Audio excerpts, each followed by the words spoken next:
What's up, Alex? It's Guys here. Now, do you have a steady job? Well, if you do, that's cool, but it'd be a lot cooler if you had multiple sources of income bringing you cash flow every single month. I'm 27 now, and honestly, I wasted the first 3/4 of my life on stupid stuff. I was having way too much fun, and I wasn't really thinking about my future. Well, a few years ago, I got my together and I started making some money. Not just on one thing and not just in one place. I wish I had known what I'm about to tell you when I was younger, but we can't just turn back time, we can only start today. And if you started watching this channel today, go ahead and subscribe. And if you're a returning viewer, make sure you go ahead and hit that like button for the YouTube algorithm. Now, according to Tom Corley, the author of Rich Habits, who studied the habits of millionaires during a 5-year study, found that 65% of self-made millionaires had 3 streams of income, 45% of self-made millionaires had 4 streams of income, and 29% of self-made millionaires had 5 or more streams of income. I see a common factor here, and so do you, and that's why you're here. You need to know what you need to do to get out there and get these multiple streams of income. Well, everything I'm about to go over, I've done all of them. I'm going to break them down for you, show you how to do them, and tell you if I think they're worth your time. So let's dive in. According to the IRS, passive income can come from 2 places, either rental property or a business in which one does not actively participate. Now, if you've watched any of our videos, you know that we are all about real estate and rental properties. I mean, we own a real estate brokerage, for Pete's sake, which is the best of both worlds, real estate and business. But we're really involved with our business, and that makes it not all that passive, right? Which is the goal. So you want to make money without lifting a finger. Alright guys, so number 1 on the list today is going to be a little non-traditional. It's something we have actually never talked about before. Doesn't have to do with real estate, doesn't have to do with stocks, doesn't have to do with Bitcoin. This is going to involve you utilizing some of the largest online retailers out there like Amazon and Walmart. Now what I'm talking about is white labeling or drop shipping products via Amazon or Walmart. These are both great ways to start making some money without having to invest a whole lot of money and or time to get them rolling and get them started. What white labeling is you are going to take an existing product from a manufacturer, you're going to slap your label on it, and then you're going to sell it on Amazon. I used to do this with a few products on Amazon, and what I would do is I would reach out to Alibaba. This is an online manufacturer in China. I would talk to the manufacturers, I'd locate my products, I'd look at reviews, I'd have them send me samples so that I could test the products out, make sure they were good in quality. And then I'd place a large order, they'd put my label on it, they'd ship me the products, and then from there I can list those products on Amazon as a seller, and then I can sell those products to customers as they place the orders on Amazon. It's actually much simpler and easier than you may think, and the way that I was doing it was not so passive because I had Amazon ship me the products. A great way to do it is to order these products, put your label on them, and send them to an Amazon warehouse. When they're shipped to an Amazon warehouse, it's called Fulfilled by Amazon. Who's the best at shipping products anyways? Amazon. So it's well worth the small cut that Amazon takes to allow them to do the back end work. When you allow Amazon to fulfill the orders, this is what's going to make it passive income. All you got to do is log into your Amazon account and look at those dollars as they enter in every single day. When I was white labeling products and selling them on Amazon, I made about a $7,000 investment. It took me about 30 minutes a day to process the orders, take them to UPS, but I turned that $7,000 into about $55,000 over about a 6-month period of time. Now there are other intricacies in there, and it's not as simple as just getting a product, putting a label on it, putting it on Amazon. You have to get these products in front of your customers, right? So you're gonna need to pay for advertising. You can do this via Amazon on their storefront. You can do it on Google and or Facebook.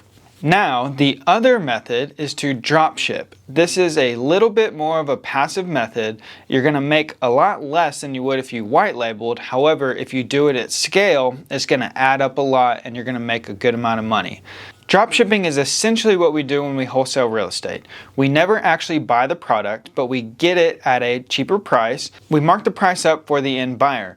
Now, the similarities that it has with real estate is that we never actually buy it, we never actually deliver these products, and what happens is as soon as the order is placed from the end buyer to us, immediately the order is placed from us to the manufacturer, and then the manufacturer ships that product to the end buyer. We never touch it, we never process orders, we're just the middleman, and it flows all the way through, and we take our small cut for delivering that product to the end buyer. You can do this on websites like Amazon, you can do it on Walmart, Target, there's many of these online retailers. You're going to want to go to the ones that have the most traffic and where you'll be able to get these products in front of the customers the easiest way. Wondering how this stuff exists? Well, it's more frequent than you may realize. If you go to Amazon and notice that there's like 10 sellers on one product and you get to choose which seller to buy from, it means that all of these sellers are selling the same exact products. Typically, they're different prices, and you can pay for and have things to get you in the buy box so that your buyers end up buying your product and not the other 10. And if you're wondering, all of these are completely legal and it happens way more than you probably realize. I'm sure you have a bunch of products or a bunch of items in your house that are either white labeled and or they were drop shipped to you from someone you didn't even know was drop shipping these products to you. Number 2 is personal lending. Now this is kind of a cool one if you have some extra cash sitting around. Say a friend of yours, a family member, a partner of yours, someone you know needs some cash to make a purchase or for whatever reason. Maybe they need some leftover money to get through flipping a property. Maybe they need some extra cash to purchase a property. Whatever it is, you can lend them the money and charge them points and interest. Points, these are origination fees. So typically what we charge is 2 points. Now what this means is a point is 1% of the loan amount. So if you're making a $100,000 loan, 1% would be $1,000. The points are typically paid at closing and funding of the loan that you're handing out. The interest you can charge can be whatever you want it to. This can be annual, could be 10% on an annual basis, could be 10% on a monthly basis. Personally, when we're lending out cash, due to the fact that it's taken away this cash that we could use for other things, we typically like to charge the interest that accrues on a monthly basis. So on a $10,000 loan example, if you're charging 1 point at closing and you're charging 10% interest only on a monthly basis, you're going to get $100 when you close and fund that loan, and you're going to get $1,000 every single month that $10,000 is lent out. Not a bad return. Over a 12-month period, that's 120% return on your money. Now, you could do a handshake deal if you wanted to, but I recommend having a lawyer draft these documents up, talks about what the loan is, what the terms are, and if possible, you're going to want collateral to secure the loan. So if this person decides to not pay you your $10,000, you have collateral, whether it be real estate, car, whatever it may be, some sort of asset that you can seize if you don't get paid back your money. Number 3 is our bread and butter. You've heard us talk about it before, but let's talk about it again. Buying good real estate at good prices and renting it out to good tenants and properly managing these properties is probably my favorite way to have passive income. Number 1, you're getting equity, someone's paying down your debt, and you're going to be getting cash flow from your tenant every single time that they pay rent. The keys here again is buying really good real estate. Go out, speak to local real estate agents, speak to local brokers, contact off-market sellers, and go find a really good deal. You're going to want to find a deal that is under market value. If you put some money into it, you may be able to create some equity and raise that value up to the ARV number, the after repair value. Now, the second key here, after you find a really good deal, walk into some equity, and make the house look really nice, is getting a good property manager. If you want to manage it yourself, just make sure you're up for the job, because it's a lot and you want to make sure that the property is managed properly.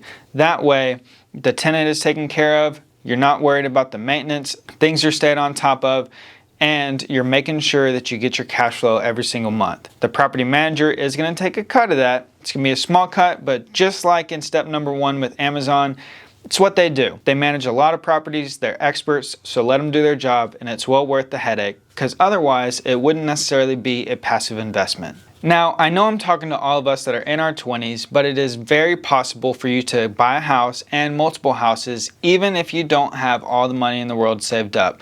There are a lot of loan programs out there to have a low down payment. You can structure seller financing deals. You can do things like buying properties subject to the seller's current financing. There's a lot of ways to structure it, and it's all possible, but you have to get out there and take action. I'm 27, and at this time, I think we own about 54 units. Now, I started investing in real estate when I was 23, so over the last 4 years, we've been able to acquire 54 units, and every single one of these units provides cash flow to us on a monthly basis. Number 4 is dividend paying stocks. Now, you would invest in these stocks, they would pay you dividends every quarter, sometimes monthly, semi-annually, maybe annually. It depends on the stock and when they're cutting out distributions. Now, if you've watched our content before, you know that stocks are not necessarily my cup of tea, and I prefer to invest in real estate or those personal loans we talked about in number 2. I want my money multiplying quickly. Dividend stocks can do this, but typically you're going to be in them for the long run, and you're going to take the cash flow that you get on a monthly, quarterly, whatever it is basis, and reinvest that back into the stock if you want to, or take it, spend it on whatever you want. Dividend stocks can provide investors with predictable income as well as long-term growth potential. Now, if you don't already, you're going to need a stock account to be able to purchase these stocks. So you can go to Fidelity, Robinhood, Ameritrade. There's plenty of these brokerages out there where you can log into the platforms, create an account, deposit some money in, and then buy some stocks. You can do this out of many different accounts. Roth IRAs, brokerage accounts, whatever it may be, all these accounts will allow you to purchase dividend-paying stocks. You can even buy into dividend-paying ETFs, dividend-paying mutual funds, and other sources like this to only invest in the best dividend-paying stocks, and all of these will pay a dividend that you, the investor, will get. Now, cool thing about dividend-paying stocks is the cash flow that you're going to get, the dividends. If you're in this for the long run, that's a lot of money that you may get over time. Sometimes these companies decrease the dividends that they're paying out, sometimes they increase it. It all depends on the economy, the company, how their quarter's doing, how their year is doing, and if they can afford to pay out distributions to all the shareholders, the investors, you. Now, I'm not a stock advisor, but some good dividend-paying stocks would be like Coca-Cola, Johnson & Johnson, Procter & Gamble, Target. These are also some of the stocks that the king himself, Warren Buffett, loves to invest in. Coming in hot at number 5 and playing off our last step of dividend stocks is investing in a REIT. What in the world is a REIT? A REIT is a real estate investment trust. Real estate investment trusts are a way for you to invest in commercial real estate or residential real estate properties without actually buying and managing those properties yourself. It's kind of similar to investing in a fund or a private syndication, but most of the time these REITs are publicly traded on the traditional stock exchanges. Now, REITs do provide some of the same advantages that you would get if you were buying the real estate yourself, except you're not having to do all the work. All you have to do is buy your shares in the REIT and experience some of the same advantages as if you went out and bought an apartment complex yourself. Now, this is truly a passive way to invest in real estate. You're not having to find the property, you're not having to manage the property, you're not having to manage the tenants or any of that stuff. The REIT and the managers of this REIT are going to handle all of it and just pay you your dividends. Per NerdWallet, REITs must return a minimum of 90% of taxable income in the form of shareholder dividends each year. Now, that's a pretty big draw for some of these investors who want to invest in real estate. They don't want their cash sitting in a bank, but they don't want to go out and deal with the headache that is real estate investing. There is a couple different types of REITs. You've got equity REITs and you've got mortgage REITs. Equity REITs operate like a landlord. They own the underlying real estate. There's also mortgage REITs. Unlike equity REITs, mortgage REITs don't own the underlying property. Instead, they own debt securities backed by the property. Then you've also got hybrid REITs, which is a combination of both. Now, I will say, speak to an advisor if you're not too sure where to invest or which REIT to invest in and how this may affect you with taxes, but it is a good option to look into, and it is a very passive way to invest in real estate. Last but not least, and coming in hot at number 6, is renting out your home as a short-term rental. Now, you already live there, you're already paying the mortgage, but maybe you have an extra room, maybe you got a shed in the back, maybe you got something you can do to be able to rent it out to someone who's looking for a place to stay if it's a night, 2 nights, maybe even 3 nights. Depending on where you live, your location, your home, and your city may be a great spot for a short-term rental. Here in Austin, Texas, things like ACL, South by Southwest, and other things, just because it's good for tourism, make it great so people don't want to stay at a hotel. They'd rather just rent out a room here for a night or 2. Now, all you need to do this is you're going to need to become a host. You can do this on like VRBO, Airbnb, and you'll have to set the room up, provide some services, provide good customer care, some good hospitality, just like you like to receive when you go to a hotel, so that it makes it nice and comfortable for someone to come in, stay, do what they need to do, and leave. These rates can be very high, and you can receive a lot of money, and you can even, get this, pay $0 on your mortgage if you do it right. Some things to take into consideration here is you will need to furnish the room. If you make it really nice, have some good furniture, have a good theme, have good decorations on the walls, it'll really enhance the person's experience. I've even seen people that will provide breakfast, provide drinks. You can do things like show them around the city, provide pamphlets, bike tours, whatever it may be to make this experience one that they'll never forget. Now, you can receive $100 a night, $200 a night, even $300 a night depending on where you live and what you're providing for the guest who's going to be staying there. I know friends that rent out their house or their apartments when they're just out of town one weekend.